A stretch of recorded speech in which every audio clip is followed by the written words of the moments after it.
Hey there, everybody. It's Dave here from the Chief Family Officer podcast, and I am so excited to talk to you today about building intergenerational emotional wealth in your family. I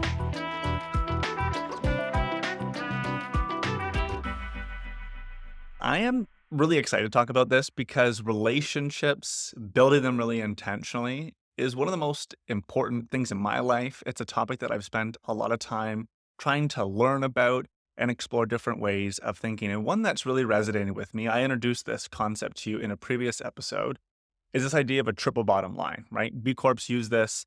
Really, at the core of it is acknowledging that there are non traditional currencies in life that are absolutely worth building wealth in. And we want to make sure we're really intentional in doing that. I suggested that relationships, health set, and of course, our wealth are three currencies that can make up our personal triple bottom lines as a family or as an individual. But at the end of the day, what this means is that relationally, there's a hidden emotional economy in all of our families, right? All the things that we do are either making deposits or withdrawals from the relationships that are around us. And a way that you can think about this, a way that's really resonated with me, and it's quite a simple idea, is that there is a love bank that exists within inside of our family. And each of your core relationships, you have an account. And if you think about who those people are in your life, something that helps me at least think through this in a really quick way is imagine you have a spread where the balance can be anywhere from plus 100 to minus 100, right? And if you were to think about each of the people that you love and you go through your partner, your kids, your parents, your inner circle of your friends, just really quickly back at the napkin, like how would you score the balance of that love bank right now? Is it floating right around zero, right? Are you doing some things that are building the relationship, but there's also things that are eating away at it? Or have you been really building a surplus over time and you've been having some great positive experiences that have been compounding? Or do you have a fracture in that relationship? Have there been a bunch of withdrawals where that score might be in the red? So, this love bank metaphor is a really simple one that for me is a great reminder that there's a state that the relationship can be in this moment in time, but the economy is constantly moving. So we always have opportunities to be able to influence the status of that bank account. So let me share a couple stories with you here, examples of where I've made some really unintentional withdrawals, I would say, and then also things that I'm doing that are making some really good deposits in my relationships. When I think about withdrawals, admittedly, the same story always comes to mind for me. This was years ago. Jen and I were into Ironmans, and I remember going out for a long bike ride on a Sunday, and I had the game plan at least was to leave early enough so I could be back with about 2 hours before we had to leave to go and take Caleb to soccer. And this was the final kind of big training block for the race, which meant that it was going to be about 5 or 6 hours long. It was a really long bike ride. And I had just caught a bad day, bad wind, didn't bring enough food. Long story short, I got home way later than I thought. I remember wheeling into the driveway, putting my bike down, going to the front of the house and seeing my middle guy, Caleb, sitting on the front doorstep in his pajamas still. And I knew that we were super late. And so I came in seeing him still in his pajamas. I think he was on his iPad or on his phone or something like that. Again, Sunday morning, hanging out. And I just lost it on him. I was like, Caleb, what the fuck are you doing? Like, we're going to be late. You should be ready by now. And I was hangry at that particular moment, but it doesn't matter. The way that I'd come in and the experience that we had together immediately made a withdrawal from our relationship. And I remember him turning around, running upstairs, slamming the door. And I remember thinking to myself, shit, like this wasn't just a little transaction and one that we were going to be able to sweep under the rug. I really missed this moment. And it was one of those interactions that I not only had to repair, but the regret from that was a really important experience for me that allowed me to really mature my intention going forward with Caleb and realizing how sensitive that love bank can really be. And how sometimes the state that I'm in can actually put me in a position where I have a lot of liabilities going into those conversations or into those types of interactions. And then I think about really meaningful deposits. Just earlier today, one comes to mind with my wife, Jen. We dropped the kids off a little bit late today. Quinn had a doctor's appointment. We let Will sleep in a little bit. Caleb caught the bus. We had drove them out to school, and just about 15 or 20 minutes past where the kids go to school, there's this really, really, really great trail that goes all the way up, about 3 kilometers up, to look over top of the Mediterranean Sea. And it was something that I've done by myself 2 or 3 times now in the early mornings. And I know that Jen has been really keen to go and have an experience like that. Now, today's a Friday. I usually work all day throughout the day, but one of the things I decided to do was get up nice and early today before the kids and before Jen, get a lot of my work done. That way we had the whole morning open, and Jen and I could actually drop the kids off and have a couple hours just to be able to head out on the trails, just the two of us. And it's time like that, being out in nature, being able to move our bodies together, where we can also have some really great conversations that when we get back in the car, we get back home. I remember pulling in just a couple hours ago and kind of dividing and conquering together. Jen went off to lunch with some of her girlfriends, and I was going to have a quick nap before getting into doing some recording here and some calls I have later today.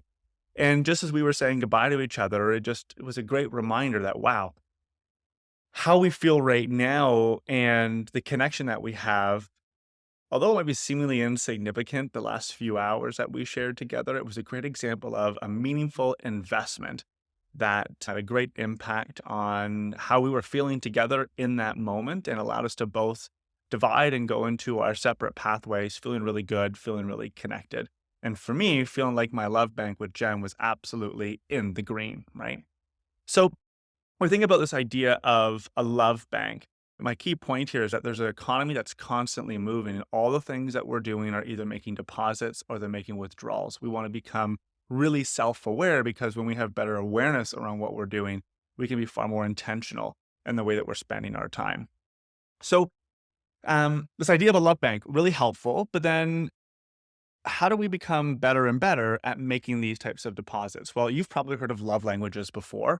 Most people have. If you haven't, love languages is a way of thinking about the way that you naturally express your love or the way that you prefer to receive it. So there's about 5 of them: acts of service, gifts, physical touch, words of affirmation, and quality time spent together. These are the 5 different love languages, generally speaking, that you either have a natural tendency to do 1 or 2 of these more than the others. So for me, quality time spent is a really big one. Also, acts of service, like my little guy, Caleb, he just got a new, what do you want to call it? A projector, sorry, and a shelf for his bedroom. So this is just a good example of how I naturally express my love to him. He was out with his buddies, and so I took 30, 45 minutes, went into his room and got it all set up for him. So that way, when he came back to have his buddies over for a sleepover, he was all set, right? And that's just a natural way. It's really easy for me to be able to do that. One of the best ways that I love to be able to receive that type of affection is in a very similar way. So it just so happens for me, I love to express and receive my affection through that act of service. But you're going to be very different from me. And that's the whole idea, is that when we become more aware around what we naturally do, what we prefer, and what our partners naturally do, and what our partners prefer, it allows us to be a lot more intentional in the way that we do it. But love languages, as great as they are, it's kind of like asking somebody, hey, if I was to send you some really important information, would you prefer that I send it to you through email, we jump on a phone call, or if I was to write you a letter with everything broken down and I can record you a video, like what's the medium that you want me to share it with you that you would prefer to be able to consume that in? But at the end of the day, even though we can understand how somebody likes to receive information or how somebody likes to, receive affection, we still have to ask ourselves, what's the content that goes in that message? So what I want to do today is walk you through this idea of emotional needs. There's a great individual, Willard Harley, who has really brought this work to the forefront. He was doing a lot of research in the space of affairs, more specifically, how to help people affair-proof their marriage. And what he had really learned through his research was that the primary reason why people have affairs is because we each have emotional needs that when they go unmet, it's human nature to go and seek satiating those needs elsewhere. And that ultimately leads to affairs as the premise of his work. And he has come up with these 10 different emotional needs that when you compare them to love languages, it's kind of like black and white, where emotional needs are so much granularity and detail. I find that the learning and the understanding that we can get from looking at our relationships through this lens is really, really impactful, right? And again, the whole premise here is if we can understand what the emotional needs are for ourselves and for the people that we love, when it comes to investing time and energy into those relationships, we can use this awareness to be far more intentional. and doing things that make really, really, really good deposits in those love banks. So I'm going to just quickly at a high level, I want to read these out to you here. In the show notes, I'm going to include a link to Willard's assessment here. It's a great assessment, an emotional needs questionnaire that allows you to be able to evaluate how important these emotional needs are to you and how well you feel like they're getting satiated by your partner. Okay, so let's read through this here together. The first one here is need for affection, a craving to receive non sexual expressions of care, symbolizing security, protection, and comfort, which may include words, cards, gifts, hugs, kisses, and courtesies. Pretty clear, right? Next one here, number 2, the need for sexual fulfillment, a craving to engage in an enjoyable sexual experience that is enjoyable for both parties. The third one, need for intimate conversation, a craving to share feelings, personal experiences, topics of personal interest, opinions, and plans with one another. This is a huge one for me. I love nothing more spending time, like I shared with you earlier, going on long hikes with Jen, just to be able to kind of talk about the things that I'm going through, how I'm processing them, how I really feel about what's going on, what I'm thinking about the future. This intimate conversation one is huge for me. Maybe you too. Number 4, the need for recreational companionship, a craving to engage in recreational activities with at least one other person. You know, the one I just shared with you here, the need for intimate conversation and recreational companionship, like these are 2 huge ones for me. And so when I think about the hike that we were just on earlier today, look at how the investment of time into a hike like that just checks the box on both of these. It's almost like a multiplier effect, right? But this is one I remember going through the process of learning about emotional needs. I never had language for this, recreational companionship. And when I look back at some of the experiences that Jen and I have had together, whether it's tennis lessons or doing Ironman races together, all those types of things, recreational companionship truly was at the core of it. It was so great to be able to learn this is an actual emotional need that we can get really intentional around. Moving on here, the next one, number 5, the need for honesty and openness, a craving to receive truthful and frank information from somebody about positive and negative feelings, events of the past, daily events, and schedules, plans for the future, not leaving a false impression. That's a good one. Number 6, the need for physical attractiveness, right? So obviously a little bit different than the need for sexual fulfillment. This is a craving to observe somebody whose physical appearance is aesthetically and or sexually pleasing to you, okay? Number 7, the need for financial support, a craving to receive help with financial resources to house, feed, and clothe your family. Number 8, need for domestic support, a craving to receive help with household tasks and care of the children, if there are any at home. Number 9, need for family commitment, a craving to receive help with the moral and educational development of your children within the family unit. And number 10, the need for admiration, a craving to be shown respect, value, and appreciation. So I encourage you, go ahead, click on the link, download this. You should go and do this yourself because, like I said, not only is it going to help you evaluate how important this is to you, but it also gives you a great section here to be able to indicate how satisfied you are with your spouse's efforts and the way that they help you satiate that emotional need in your relationship. This level of understanding can be so powerful. I often say if people knew better, they would do better. And so, as a big part of being a chief family officer, spending the time and energy to actually go and learn things so that you can be more intentional about it, not only with your partner, but putting yourself in a position where you can share what your needs are with a lot more granularity and being far more specific. So when you start to think about this, emotional needs, go and get that done. Then obviously, once you kind of do an assessment like this, it's like, where do I go from here? How can I implement this learning in my life? Well, when it comes to building really great, strong love banks where there's a bit of a surplus in there, right? Because again, we're going to go through experiences in life where we're going to need to pay some bills unexpectedly, if you will. Or there's going to be things that happen, conflict that comes up, where there's going to be a natural withdrawal. That's always going to happen. But the more we can build a surplus, it helps us protect us from those moments or gives us a bit more of a cushion. So we want to be spending high quantities of high quality time making these types of investments in our relationships. So the high quality piece here, really what I want to remind you of is the importance of deliberate practice. If you were to think about driving, I've been driving for 25 years or so now. I've done well beyond the 10,000 hours, I would imagine, when it comes to mastering driving. But I'm not deliberate and intentional about getting better and better at driving every single day. So I am no more qualified than I was 20 years ago to be an Indy 500 racer, right? Being really intentional and deliberate in our practice is what really high quality time means. I've heard from a lot of leaders, oh, I don't have a lot of time with my family, but when I do, it's really high quality time. What I would assert is high quality. What I want you to think about is, are you being deliberate at getting better in the way that you're spending that time? Okay. It doesn't mean that you're spending that time when your phone is down. While yes, that's important. What I really want to invite you to think about is high quality being an opportunity to be really intentional and deliberate at getting better at the way that you go and spend that time. And with this understanding of emotional needs, what that means is getting better and better at spending that time in a way where you're really starting to find opportunities to satiate the needs that you know your partner and your family members have.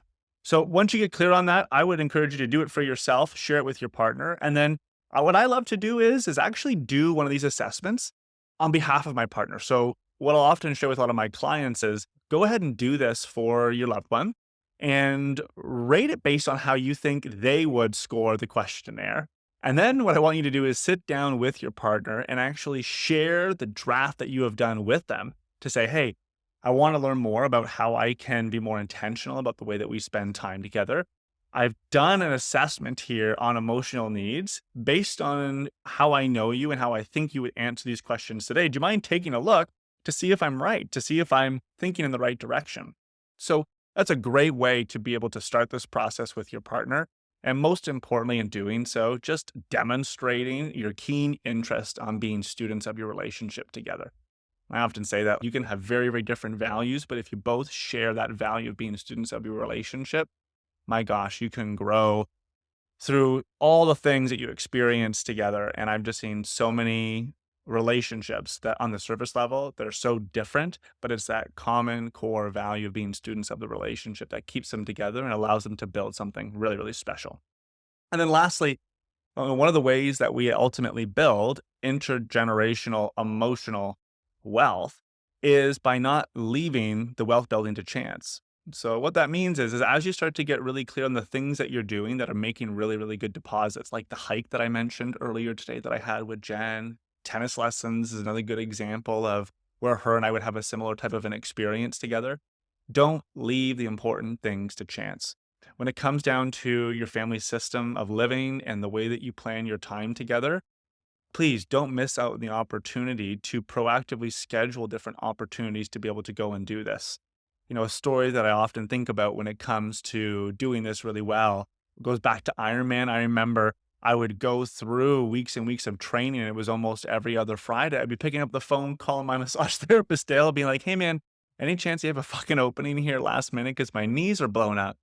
And one day he just says to me, after getting sick and tired of receiving my phone calls, I'm pretty sure, he says, Dave, my goodness, why don't you just book an appointment every other week on Friday for the next 6 months? That way, it's there. It's already scheduled. That way, if you need to cancel, great. But why don't we just book it, prepay it? That way it's all done and you don't have to leave what's important to chance. You already know it's there.